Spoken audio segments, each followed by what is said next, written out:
دراصل ہمارے اس علاقے کے اندر ہندو جو ہے بہت زیادہ ہیں۔ اسلام قبول کرنے کی بہت زیادہ جو ہے ان لوگوں کو خواہش اور جو ہے ان کا دل چاہتا تھا۔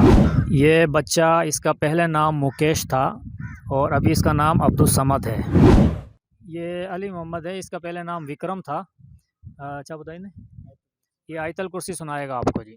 السلام علیکم ناظرین، اس وقت ہم موجود ہیں ادارہ بیت الایمان نیو مسلم کالونی میں، جہاں پر غیر مسلموں کو دین اسلام کی دعوت دی جاتی ہے اور پھر وہاں پر انہیں 4 ماہ ایک کورس کرایا جاتا ہے جس میں دین کی جو بنیادی معلومات ہیں، دینی تعلیمات ہیں، فرائض ہیں، مسائل ہیں، وہ انہیں سکھائے جاتے ہیں۔ اس کے بعد انہیں ان کے اپنے آبائی علاقوں میں روانہ کر دیا جاتا ہے۔ البتہ اس 4 مہینے میں ان کی تمام تر ضروریات کا خیال رکھا جاتا ہے۔ اس ادارے کے جو بانی ہیں، اس ادارے کے جو منتظم ہیں، وہ مولانا عبدالستار صاحب ہیں، جو اس ادارے کے تمام تر معاملات کو انتہائی خوبی کے ساتھ دیکھ رہے ہیں۔ تو ہم چلیں گے، اب اندر ادارے کا وزٹ کریں گے اور آپ کو حضرت مولانا عبدالستار صاحب سے ملاقات کروائیں گے اور ان سے پوچھیں گے کہ یہ خدمات وہ کب سے سر انجام دے رہے ہیں اور اس خدمت میں انہیں کس قدر کامیابی حاصل ہوئی اور موجودہ صورتحال کیا ہے۔ آئیں چلتے ہیں۔ اس وقت ہمارے ساتھ مولانا عبدالستار صاحب موجود ہیں، جو کہ اس ادارے کے بانی ہیں اور منتظم ہیں۔ تو ادارے کے متعلق جو تفصیلات ہیں وہ حضرت ہمیں بتائیں گے۔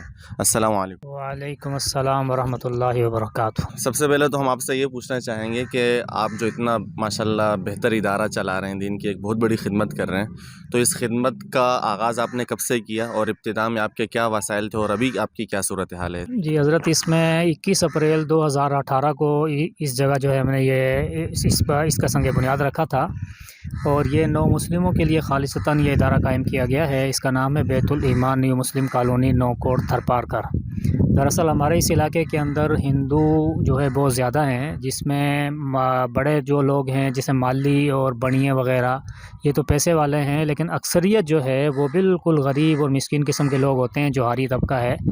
یہ لوگ مسلمان ہوتے رہتے تھے مسجدوں کے اندر آ کر، لیکن کلمہ پڑھنے کے بعد جو ہے وہ بیچارے در بدر ہوتے تھے، بھیک مانگتے تھے اور اسلام قبول کرنے کی بہت زیادہ جو ہے ان لوگوں کو خواہش اور جو ہے ان کا دل چاہتا تھا، لیکن مستقل بنیادوں پر ان کو سنبھالنے والا کوئی ایسا ادارہ نہیں تھا۔ تو اس لیے ہم نے اپنے بڑوں کی مشاورت کے بعد جو ہے ضروری سمجھا کہ ایسے ادارے قائم کیے جائیں جہاں یہ اسلام قبول کرنے والے، ان کو سنبھالا جائے، ان کی تعلیم و تربیت ہو تاکہ یہ مضبوط مسلمان بنے۔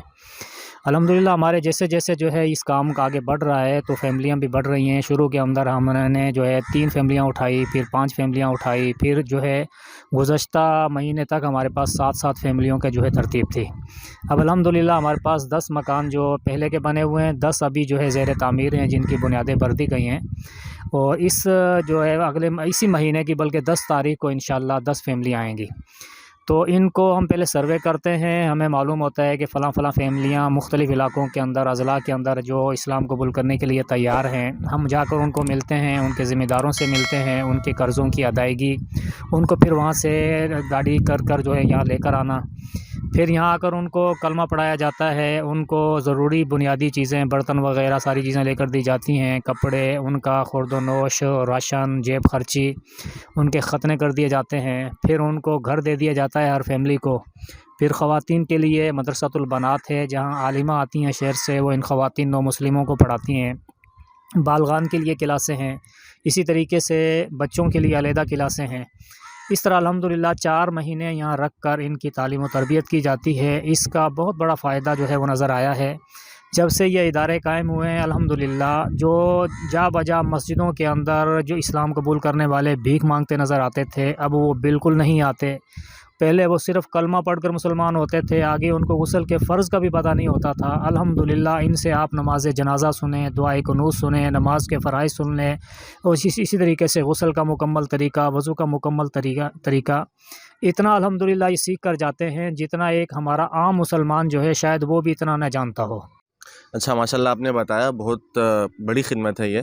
تو جو فیملیز آپ کے پاس یہاں پر آتی ہیں تو ان میں ظاہر سی بات ہے بچے بھی ہوتے ہیں، جوان بھی ہوں گے، بوڑھے بھی ہوں گے، خواتین بھی ہوں گی، تو ان کی تعلیم کا کیا طریقہ کار ہوتا ہے اور ان کی جو دیگر ضروریات ہیں، جیسے ان کا کھانا پینا، رہن سہن، باقی کپڑے وغیرہ، تو یہ آیا وہ اپنے خرچوں پر اپنی تمام ضروریات پوری کرتے ہیں یا پھر ادارہ ان کے ساتھ تعاون کرتا ہے؟ یہ جس طرح مدرسے کے اندر داخل ہونے والا طالب علم جو ہے، مسافر طالب علم جو ہوتا ہے، اسے وہاں کوئی محنت مزدوری نہیں کرنی پڑتی، بلکہ اس کو روزانہ کی بنیاد پر کھانا ملتا ہے، اس کو وہاں کپڑے ملتے ہیں، کپڑے دھونے کے لیے صابن ملتا ہے۔ اسی طریقے سے جب یہ لوگ یہاں آتے ہیں تو 4 مہینے کے اندر ہمارے پاس یہ خواتین بھی طالبہ ہوتی ہیں، بچے بھی طالب علم ہوتے ہیں، بڑے بھی طالب علم بن کر یہاں رہتے ہیں۔ انہیں یہاں کسی قسم کا کوئی کام ان سے نہیں لیا جاتا، نہ ان کو مزدوری کرنا بھی چاہیں تو مزدوری کی اجازت نہیں دی جاتی، اس لیے کہ 4 مہینے کا مختصر وقت کے اندر ہم نے ان کی تربیت کرنی ہوتی ہے۔ تو یہاں آنے کے بعد ہم نے ان کو مکمل برتن بھی، راشن بھی، جیب خرچی بھی، صابن بھی، ہر چیز ہم نے ان کو دینی ہے۔ ان کو کسی قسم کا کوئی کام کرنے کی اجازت نہیں ہے۔ آپ نے